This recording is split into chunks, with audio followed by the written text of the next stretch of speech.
మన ప్రభువును రక్షకుడైన యేసుక్రీస్తు నామమున గుడ్ సమరణ ఆర్మీ కుటుంబ సభ్యులైన మీ అందరికీ శుభాభివందనాలు.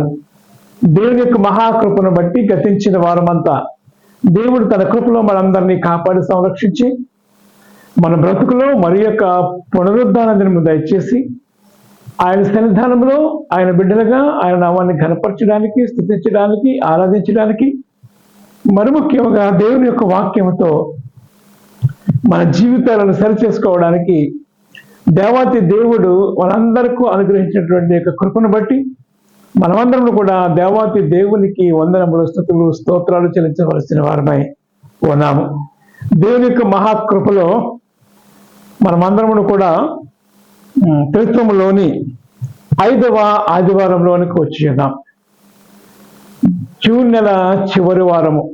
మరి వచ్చే వారం నుంచి మనం జూలై నెలలో కూడా వెళ్ళిపోతూ ఉంటున్నాం. వాతావరణం కూడా మరి చల్లబడింది. రాష్ట్రం అంతటా కూడా చిన్న చిన్న వర్షాలు పడుతూ ఉన్నాయి. ఎండాకాలం నుంచి వర్షాకాలంలోకి వెళ్తూ ఉన్నాం. దేవుని మహాకృపను బట్టి మరి ఉపశమనం కలిగింది. ఎండ తీవ్రతను తగ్గించుకుని మరి వర్షాకాలంలోనికి మనం ప్రవేశిస్తూ ఉన్నాం. అందుని బట్టి కూడా దేవత దేవునికి మనమందరం కూడా వందనాలు చెల్లించవలసిన వారమై ఉన్నాము. ఈ త్రిత్వములోని 5వ ఆదివారం కొరకు ఏర్పాటు చేయబడినటువంటి దేవుని యొక్క లేఖన అంశములుగా, పాఠ్య భాగములుగా, పాత నిబంధన పాఠ్య భాగముగా విలాప వాక్యముల గ్రంథము 3వ అధ్యాయము 22వ వచనము నుండి 32వ వచనం వరకు, అలానే పత్రికా పాఠ్య భాగముగా అపోస్తుల కార్యముల గ్రంథము 5వ అధ్యాయము 34వ వచనం నుండి 42వ వచనము వరకు ఇవ్వబడి ఉన్నది. అలానే సువార్త పాఠ్య భాగముగా పరిశుద్ధులైన లూకా రాసిన సువార్త 9వ అధ్యాయము 18వ వచనము నుండి 26వ వచనము వరకు ఉన్నటువంటి లేఖన అంశములు ఇవాళ మనకు పాఠ్య భాగములుగా ఇవ్వబడినవి. ఈ పాఠ్య భాగములను ధ్యానం చేయడానికి ముందుగా ఆత్మదేవుని సహాయాన్ని కోరుకుందాం. కృపయు కనికరము గల ప్రియ పరమ తండ్రి, వందనాలు, స్తుతులు, స్తోత్రులు నాయన. దేవాన్ని కృపను బట్టి గతించిన వారమంతా నీ కృపలో మమ్మల్ని కాపాడినందుకు వందనాలు. దేవం మా బ్రతుకులో మరి యొక్క పునరుద్ధానం దయచేసి నీ సన్నిధానంలో నీ బిడ్డలుగా మేమందరంలో చేరి నిన్ను స్తుతించి ఆరాధించి నీ వాక్యంతో మా జీవితాలను బాగు చేసుకొని సరిచూసుకున్న భాగ్యాన్ని మీరు మాకు ఇచ్చినందుకు నీకు వందనములు, స్తుతులు, స్తోత్రాలు చెల్లిస్తూ ఉన్నాం. దేవా, కొద్ది నిమిషములు నీ వాక్యములు ధ్యానింపనై ఉంటుండగా నీ ఆత్మచేత నన్ను మమ్మ నింపి నడిపించండి.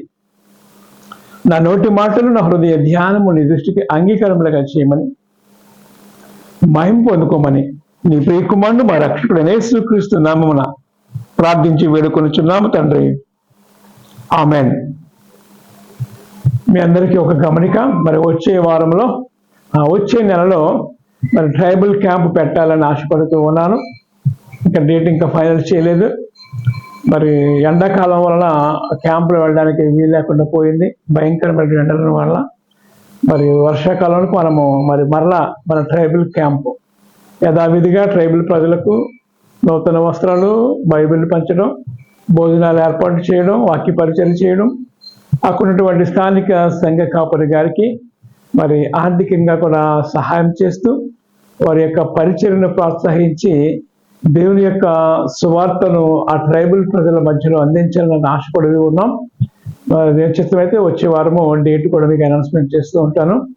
మీరందరూ కూడా ప్రార్థన చేయండి. దేవుని యొక్క మహాకృపను బట్టి ఏజెన్సీ ప్రాంతాల్లో ఎవరు వెళ్ళని ప్రాంతాలకు మనం వెళుతూ ఉన్నాం. దేవుని యొక్క వాక్య పరిచర్య జరిగించి సువార్త పరిచర్యలో దేవుని యొక్క రాజ్య వ్యాప్తిలో మనమును కూడా పాలు పంపులు పొందుకుంటూ ఉన్నాం. దేవుడు మనకు అప్పగించినటువంటి బాధ్యతను, గురుతర బాధ్యతను దేవుడి కొరకు మనం ఏం చేస్తాము అని అడుగుతూ ఉంటూ ఉన్నప్పుడు, ఇదిగో నీ కొరకు నేను ఇది చేస్తాను ప్రభు అని మనము ధైర్యముగా చెప్పగలిగి దేవుని ఎదుట మనము సిగ్గుపడనక్కలేని వాడిగా ఉండడానికి అవకాశం ఉంది. బలా నమ్మకమైన దాసుడా, మీరు మీకు అప్పగించినటువంటి పనిలో మీరు నమ్మకముగా ఉన్నారు అని దేవత దేవుడు వేవేల దూతల పరివారం మధ్యలో నిన్ను, నన్ను, మనందరినీ కూడా అభినందించే రోజు ఒకటి రాబోతూ ఉంది. కనుక మనమందరం కూడా దేవుడు ఏదైతే ఆజ్ఞ ఇచ్చి ఉన్నాడో, మీరు సర్వలోకములకు వెళ్ళి సర్వ సృష్టికి సువార్తను ప్రకటించుడి, తండ్రి యొక్కయు కుమారుని యొక్కయు పరిశుద్ధాత్మ యొక్క నామంలోనికి బాప్తిస్మం ఇచ్చుచు వారందరినీ కూడా నా శిష్యులుగా చేయుడి అని దేవుని యొక్క కమాండ్మెంట్. దాన్ని మనమందరం కూడా స్వీకరించి ముందుకు సాగుదాం. అట్టి కృప దేవత దేవుడు మనందరికీ దయచేయను గాక. ఆమేన్. చదవబడినటువంటి లేక మనకి ఇవ్వబడినటువంటి లేఖనములు మనం ఆలోచన చేస్తూ ఉంటున్నప్పుడు ఈ 3 లేఖనాంశములు కూడా చాలా ప్రాముఖ్యమైనటువంటి విషయాన్ని జ్ఞాపకం చేస్తూ ఉన్నాయి. మరి ముఖ్యంగా విలాప వాక్యముల గ్రంథం మనం ఆలోచన చేస్తూ ఉంటున్నప్పుడు దేవుని యొక్క కనికరమును మనం చూస్తూ ఉన్నాం, దేవుని యొక్క కృపను మనం చూస్తూ ఉన్నాం, దేవుని యొక్క వాత్సల్యతను మనం చూస్తూ ఉన్నాం. అనుదినము నూతనముగా మన ఎడల ఆయనకు వాత్సల్యత లేక కరుణ, కనికరము, జాలి, దయ పుట్టుచూ ఉన్నది అనేటువంటి విషయాన్ని మనం జ్ఞాపకం చేస్తూ ఉన్నాం. ప్రియమైన వాళ్ళారా, అంటే దేవుని యొక్క ప్రేమ రోజు రోజుకి మన మీద పెరుగుతూనే ఉంది కానీ తరుగుతూ ఉండట్లేదు. అది దేవుడు మన ఎడల చూపినటువంటి ప్రేమ. అసలు మనల్ని ఎందుకు చేస్తాడు, ఈ భూమి మీద దేవుడు మనం ఎందుకు సృష్టించాడు అంటే దేవుని యొక్క నామాన్ని ప్రకటించడానికి, దేవుని యొక్క ఆశ్చర్య కార్యములను అన్ని జనాంగంలోనికి మనం ప్రచురపరచడానికి, ఆయన గుణగణములను మనం తెలియచేయడానికి దేవతి దేవుడు నిన్ను నన్ను కూడా ఆయన సృజించాడు, రక్షించుకున్నాడు. భూమి మీద దేవుని యొక్క నామము అంతటా కూడా, ఈ భూప్రపంచం అంతటా కూడా ప్రకటించబడాలి, అంతటా అందరూ దేవుని తెలుసుకోవాలనేది దేవుని యొక్క ఉద్దేశం. కాబట్టి ఆ పరిచయంలో నీవు నేను కూడా గురుతర బాధ్యత వహించి ముందుకు వెళ్ళాలి అనేది దేవుని యొక్క ఉద్దేశమైనది. ఇంకా ఆలోచన చేస్తూ ఉన్నప్పుడు ఈ అధ్యాయంలో చాలా విషయాలు మనం చూస్తూ ఉన్నాం. మరి ముఖ్యంగా 27వ వచనం అంటూ ఉన్నాడు, యవన కాలమున కాడిమోయట నరునికి మేలు, అతని మీద దానిని ఓపిన వాడు యెహోవాయే. యవన కాలమున కాడిమోయట, కాడిమోయాలి అనేది దేవుని యొక్క ఉద్దేశమైనది. ప్రియమైన వాళ్ళ, ఎప్పుడు ఏదో జీవితకాలం చివరిలో కాదు, అన్ని పనులు అయిపోయి అన్ని చక్క పెట్టేసిన తర్వాత కాదు, కానీ ఆయన ఏమంటున్నాడు, యవ్వన కాలమున కాడిమోయట. యవ్వన కాలమున కాడిమోయట అనేది దేవుని యొక్క ఉద్దేశము. ఎందుకంటే యవ్వన కాలం ముందు పుట్టిన వారు బలవంతుని చేతిలో బాణములు వంటి వారు, అట్టి వారు తన అమ్ములు పొంది పొగలు ఉంటూ ఉంటారు అనేటువంటి మాటలు మనం చూస్తూ ఉన్నాం.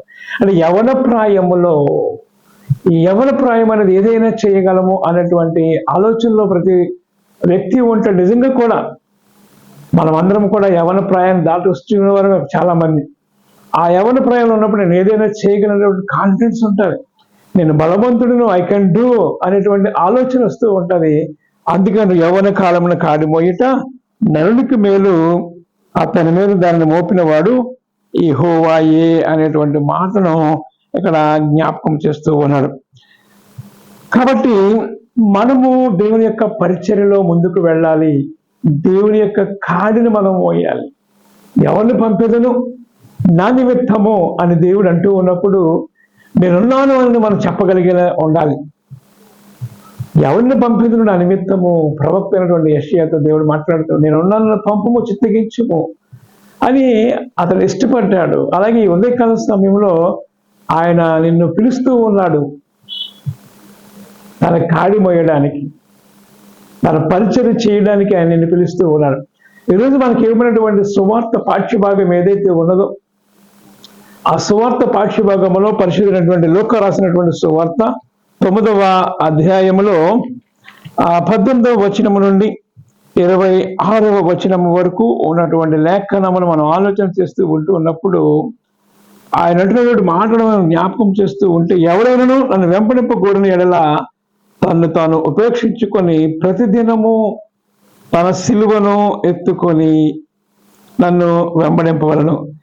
తన ప్రాణమును రక్షించుకొనగోరు వాడు దానిని పోగొట్టుకును, నా నిమిత్తమై తన ప్రాణమును పోగొట్టుకున్నవాడు దాన్ని రక్షించుకొను. ఒక లోకమంతులు సంపాదించి తను తాను పోగొట్టుకుని ఎడలా లేక నష్టపరుచుకుని ఎడలా వానికి ఏమి ప్రయోజనము? నన్ను గూర్చి నా మాటలను గూర్చి సిగ్గుపడేవాడు ఎవడో వాణ్ణి గూర్చి మనుష్య కుమారుడు తనను తన తండ్రికి పరిశుద్ధ దూతలకును కలిగి ఉన్న మహిమతో వచ్చినప్పుడు సిగ్గుపడును. దేవుని నామమునకు మహిమ కలుగునుగాక. యేసుక్రీస్తు వారు చాలా స్పష్టంగా అక్కడ ఉన్నటువంటి జనాంగం అంతటితో మాట్లాడుతున్నాడు. సార్వత్రిక సంఘముతో కూడా ఆయన మాట్లాడుతూ ఉన్నాడు. ఎవడైనా నన్ను వెంబడింప కోరిన ఎడల, if you want to follow Jesus Christ, you should have some qualities. నీవు దేవుని వెంబడించాలి అని అనుకుంటూ ఉన్నప్పుడు, దేవుని యొక్క కుమారునిగా, దేవుని యొక్క కుమార్తెగా నీవు జీవించాలి అని అనుకుంటూ ఉన్నప్పుడు, నీవు కొన్ని నియమ నిబంధనలు అవలంబించవలసిన వాడివై ఉన్నావు అనేటువంటి విషయాన్ని జ్ఞాపకం చేస్తూ ఉన్నాడు. అంటున్నది మాట ఏంటంటే, ఎవడైనా నన్ను వెంబడింపు కోరిన తన్ను తాను ఉపేక్షించుకొని ప్రతిదినము తన సిలువనెత్తుకోవాలి. ప్రతిదినము, ఒకరోజు కాదు, 2 రోజులు కాదు, 3 రోజులు కాదు, ఒక లెంట్ డేస్ కాదు, ఉపవాస దినాలు కాదు, నూతన సంవత్సరం కాదు, క్రిస్మస్ పండుగలు కాదు, ఎవ్రీడే ప్రతిదినము సిలువనెత్తుకోవాలి. ఒక రకంగా చెప్పాలంటే క్రైస్తవుడు ఈ లోకంలో చచ్చిన వాని వల్లే ఉండాలి. ప్రభువైన యేసుక్రీస్తు వారు కూడా అదే చెప్పాడు. నేను పరిచారము చేయించుకోవడానికి రాలేదు, కానీ పరిచర్య చేయడానికి అనేకుల కొరకు విమోచన క్రయధనముగా నా ప్రాణాన్ని అర్పించడానికి వచ్చాను అనేటువంటి మాటను చూస్తూ ఉన్నాం. అంటే మనము దేవుని కుమారులుగా, దేవుని కుమార్తెలుగా ఉండాలంటే దాసుని పని చేయాలి, పరిచర్య చేయాలి. నేను అనే అహం చచ్చిపోవాలి.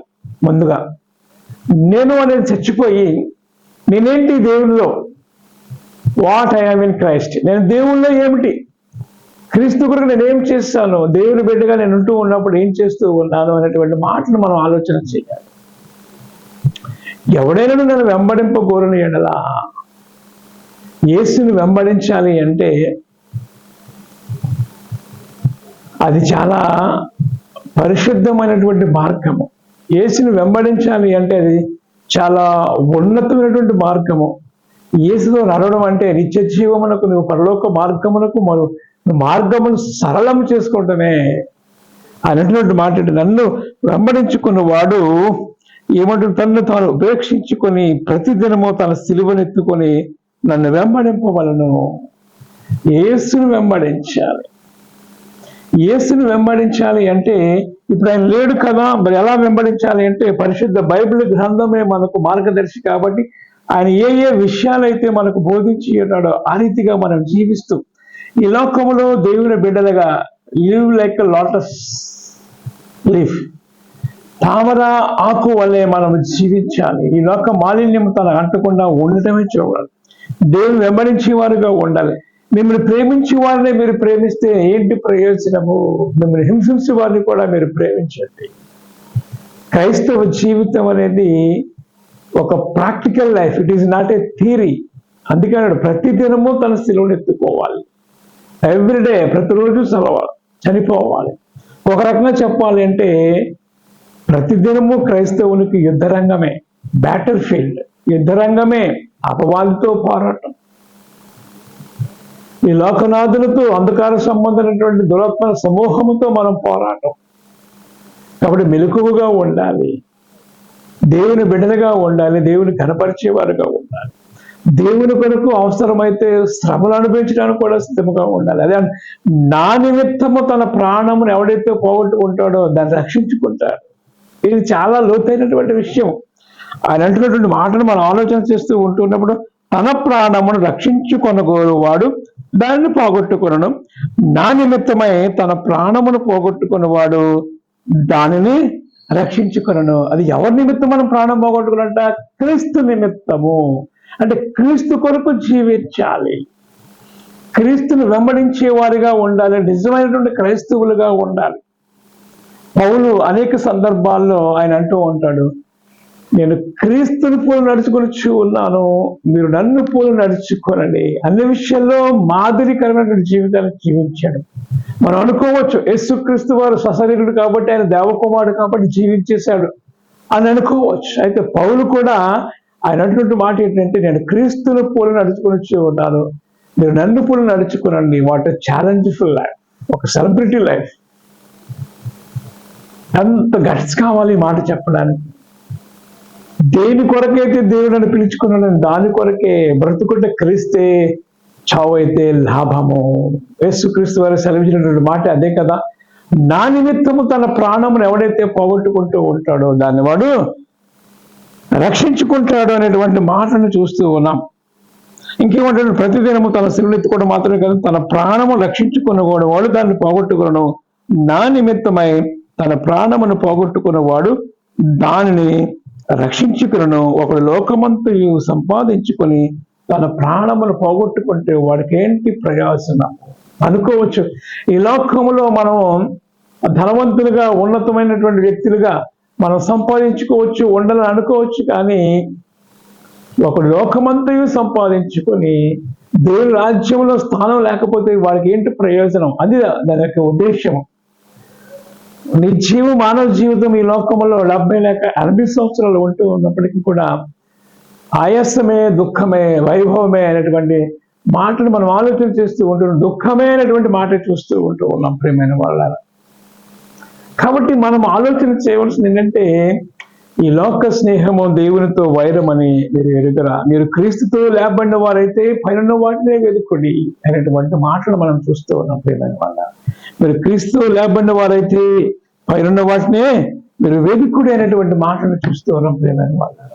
అపోస్తుల కార్యముల గ్రంథం ఈరోజు మనం చదువుతున్నటువంటి ఆ లేఖనాలు మనం ఆలోచన చేస్తూ ఉంటున్నప్పుడు పేతురు, యోహాను, యాకోబులు ఆ శృంగార దేవాలయం దగ్గర చేసినటువంటి ఆశ్చర్య కార్యమును బట్టి వారు ఎన్నో శ్రమలు ఎదుర్కొనవలసి వచ్చింది. ఎన్నో ఆటుపోట్లు, ఇరుకులు, ఇబ్బందులు, వేదనలు, శ్రమలు ఎదుర్కొనవలసింది. కానీ యేసుక్రీస్తు వారు సెలవిచ్చినటువంటి మాట, ఎవడైనా నన్ను వెంబడింపగోరిన యెడల సిలువనెత్తుకోవాలి, తన ప్రాణమును నా కొరకు పోగొట్టుకుంటే దాన్ని దక్కించుకుంటున్నటువంటి మాటను జ్ఞాపకం చేసుకొని వారు క్రీస్తు కొరకు జీవించినట్లుగా మనం చూస్తూ ఉన్నాం. ఈ ఉదయకాల సమయంలో యేసుక్రీస్తు యొక్క శిష్యులు వారి జీవితాన్ని మనం ఆలోచన చేస్తూ ఉంటున్నప్పుడు వారు ఏ విధంగా జీవించారు, మనం ఏ విధంగా జీవిస్తూ ఉన్నాం. వారు ఎన్నో శ్రమలు అనుభవించారు. క్రీస్తు కొరకు వారు ప్రాణాన్ని లక్ష్యం చేయలేదు.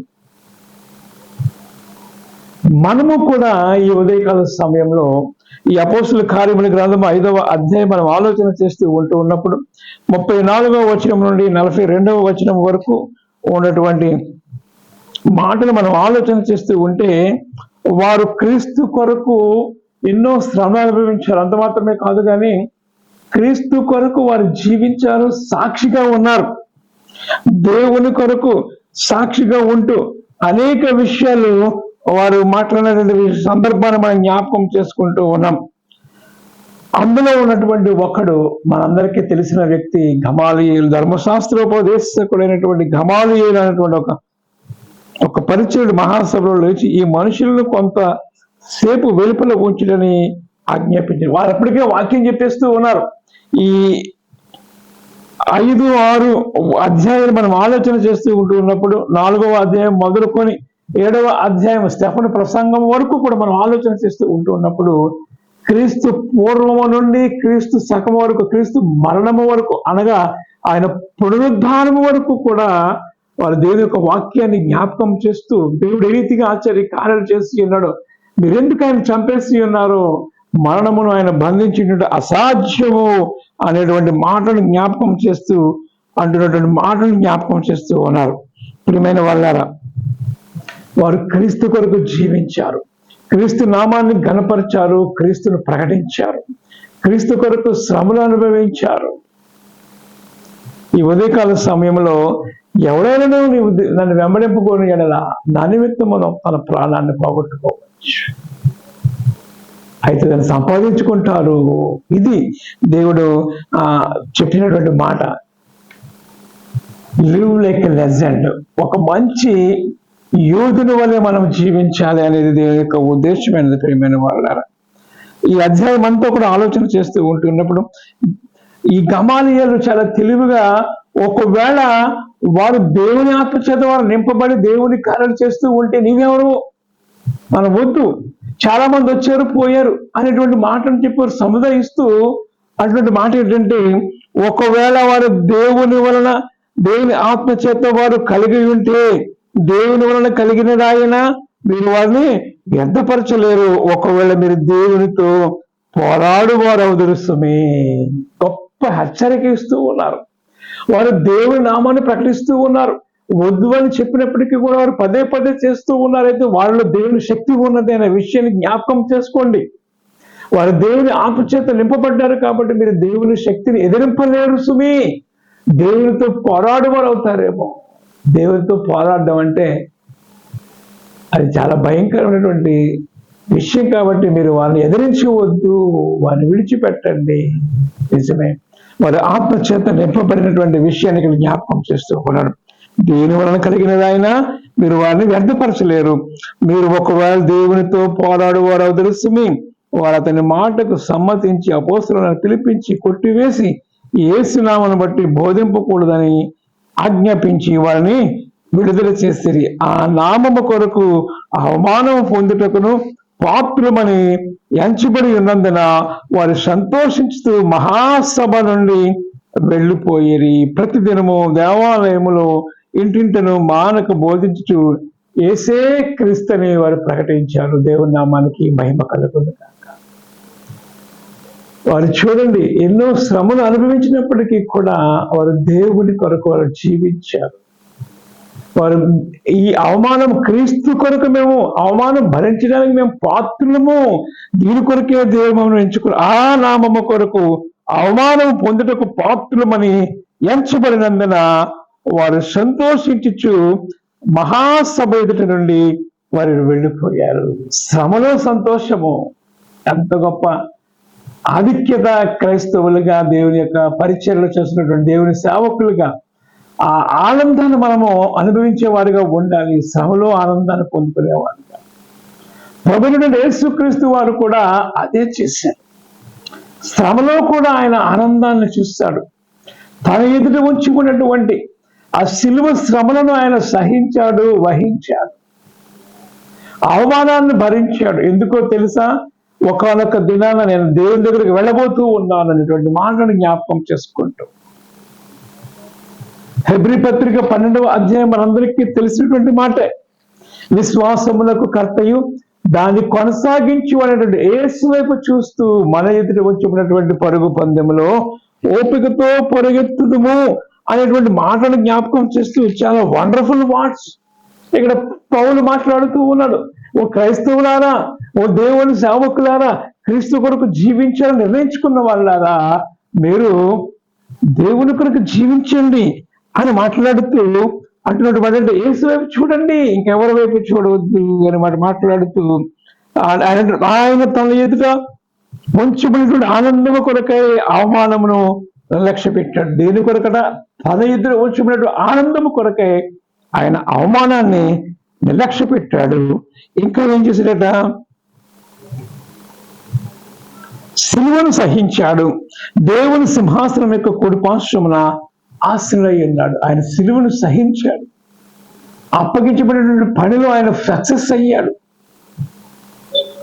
దేవా, నీ చిత్తమైతే గిన్నెలను తీసివేయని ప్రార్థించేప్పటికీ కూడా అయినను నీ చిత్తం చేయడం వచ్చి ఉన్నాను కాబట్టి నేను దాన్ని ఐ విల్ డూ ఇట్, నేను దాన్ని చేస్తాను అని ఆయన ఇష్టపూర్వకంగా ప్రార్థన చేసి ఆ శిలువ కార్యానికి తను అప్పగించుకున్న ప్రియమైన వాళ్ళ తన ఎదుటి వచ్చినటువంటి అవమానములన్నీ కూడా నిర్లక్ష్యం చేసి ఎదుటి వచ్చినటువంటి ఆనందం ఒకటి ఉన్నదనే ఉద్దేశాన్ని అతడు ఎరిగిన వాడే తన ఎదుటి వచ్చినటువంటి పందెముల ఓపికతో పరిగెత్తాడు. తన ఎదుటి వచ్చినటువంటి ఆనందము కొరకే అవమానమును నిర్లక్ష్య పెట్టి శిలువను సహించి దేవుని సింహాసనం యొక్క కుడి పార్శ్వమున ఆశ్రయుడై ఉన్నాడు అనేటువంటి మాటలు మనం చూస్తూ ఉన్నాం ప్రియమైన వాళ్ళ.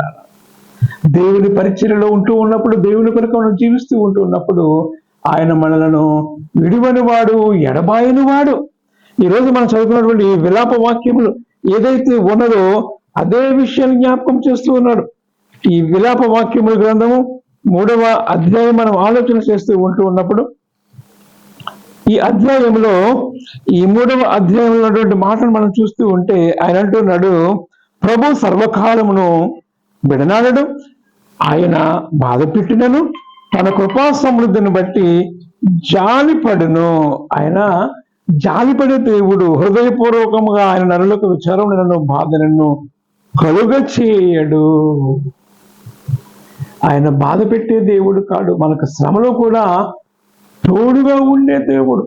అపోస్తలుడైనటువంటి పౌలు ఈ రోమిలకు రాసినటువంటి పత్రిక మనం ఆలోచన చేస్తూ ఉంటున్నప్పుడు 8వ అధ్యాయంలో అనేక విషయాలు ఇక్కడ ప్రస్తావిస్తూ అంటూ ఉన్నటువంటి మాటలను చూస్తూ ఉంటున్నప్పుడు క్రీస్తు ప్రేమ నుండి ఏది మనల్ని దూరపరుస్తూ ఉంది, ఏది కూడా మనం దూరపరచలేదు అనే విషయాన్ని జ్ఞాపకం చేసుకుంటూ ఆయన ఏమంటాడంటే, మనల్ని ఎడబాపబడేవాడు శ్రమ అయినను, బాధ అయినను, ఇరుకైనను, ఇబ్బంది అయినను, వస్త్రహీనత అయినను, కొడువైనను, ఉపద్రవమైనను, ఖడ్గమైనను మనల్ని ఎడబాపునా? Question mark. క్రీస్తు ప్రేమ నుండి మనల్ని ఎడబాపేవారు ఎవరు లేరు అనేటువంటి మాట. ఇందు నిమిత్తమే కదా నిన్ను బట్టి దినమెల్లా మేము వధింపబడిన వారము, వధకు సిద్ధమైనటువంటి గొర్రెలమని మేము ఎంచబడిన వారమని ఆయనను మనలను ప్రేమించి వాని ద్వారా మనము వీటన్నిటిలో అత్యధికముగా విజయం పొందుచు ఉన్నాము. మరణమైనను జీవమైనను ఆయన అంటున్నటువంటి మాట, మరణమైనను జీవమైనను ఉన్నవి అయినను ప్రధానులైనను రాబోవునివైనను అధికారులైనను ఎత్తైనను లోతైనను సృష్టించబడినటువంటి మరి ఏదైనను మన ప్రభువైన యేసుక్రీస్తు దేవుని ప్రేమ నుండి మనల్ని ఎడబాపు నేరవని రూఢిగా నమ్ముచూ ఉన్నాను. ఒక కంక్లూజన్కి వచ్చేసాడు. దేవుని ప్రేమ నుండి మనల్ని ఎడబాపువాడు ఎవడు లేడు. కాబట్టి దేవుని బిడ్డలుగా, క్రైస్తవులుగా, క్రీస్తు నామాన్ని ఘనపరిచేవారుగా ఉండాలి అనేది దేవుని యొక్క ఉద్దేశమైనది, పౌలు యొక్క ఉద్దేశమైనది. దేని నిమిత్తమైతే నేను పట్టుబడి ఉన్నాను, శ్రమలో ఉన్నప్పటికీ కూడా ఆయన అంటున్నటువంటి మాట అంటే, నీ కృప నాకు చాలును, నీ కృప నాకు చాలును అని దేవుడు నాకు సెలవిచ్చాడు. నా కృప నీకు చాలు నా కుమారుడా అని. ఆ మాట చాలు, ఆ మాట చాలు. కాబట్టి దేవుని ప్రేమ నుండి మనల్ని ఎడబాపువాడు ఎవడును లేదు. కాబట్టి యవన కాలంలో కాడి మోసేవారుగా ఉండాలి. యవన ప్రాయములో క్రీస్తు కొరకు యోధులుగా మనం జీవించాలి. దేవుని వెంబడించేవారుగా ఉండాలి. దేవుని నామాన్ని ఘనపరిచేవారుగా ఉండాలి. అవసరమైతే మన ప్రాణమును కూడా క్రీస్తు కొరకు అర్పించేవారుగా ఉండాలి. మనందరికీ తెలుసు ఆంధ్ర క్రైస్తవ కీర్తనలు చక్కని పాట. అది 444, 45 ఎంత ఉంటుంది. జయప్రభు యేసునే వెంబడించుచు జయముగా నడచెదను, యేసుతో జయముగా వెడలెదను, ప్రియుడగు యేసుని ప్రేమను చవిగుని, ప్రియుడగు యేసుని ప్రేమను చవిగుని, పయనము చేసేదమా ప్రభువేంబడి, పయనము చేసేదమా ప్రభువేంబడి, జయ ప్రభు యేసుని వెంబడించుచు జయముగా నడచెదము, యేసుతో జయముగా వెడలెదము. కాబట్టి మనము జయప్రభు యేసుని వెంబడిస్తూ ఆయన చూపిన మార్గంలో నడిస్తే ఆయన పరలోకమందున తండ్రి దేవుని కుడిపార్శ్వమున ఏ రీతిగా ఆయన ఆశ్రయుడై ఉన్నాడో నీవు నేను కూడా ఆ రీతిగా ఆశ్రయుడై ఉండడానికి ఆయన మనము సిగ్గుపడనక్కలేని వానిగా బడా నమ్మకమైన దాసుగాలుగా ఉండడానికి మనమందరం కూడా దేవుడు మనకు అప్పగించిన పనిలో ముందుకు సాగుదాం. క్రీస్తు కొరకు దేవుని కాడి మోసేవారుగా ఉందాం. అట్టి కృపా పరిశుద్ధాత్మ దేవుడు సదా మనందరికీ దయచేయను గాక. ఆమేన్. దేవానికి వందనాలు చెల్లిస్తూ ఉన్నాం. ఎత్తబడినటువంటి వాక్యం బిడ్డల నోటిలో వారి జీవితాల్లో ఫలించటకు నీ కృప అనుగ్రహించండి. వారి జీవితంలో నాయన నీ యొక్క సన్నిధి వారికి ఎప్పుడు తోడుగుంచి నడిపించండి. బిడ్డల ప్రయాణంలో సమస్తంలో నీ కృప అనుగ్రహించమని మహిమ పొందుకోమని నీ కుమారుడు రక్షకుడైన యేసుక్రీస్తు నామమున ప్రార్థించి వేడుకొనుచున్నాము తండ్రి. ఆమేన్. మన తండ్రి దేవుని ప్రభువైన యేసుక్రీస్తు నుండి కృపయు సమాధానం మీ అందరికీ కలుగును గాక. ఆమేన్.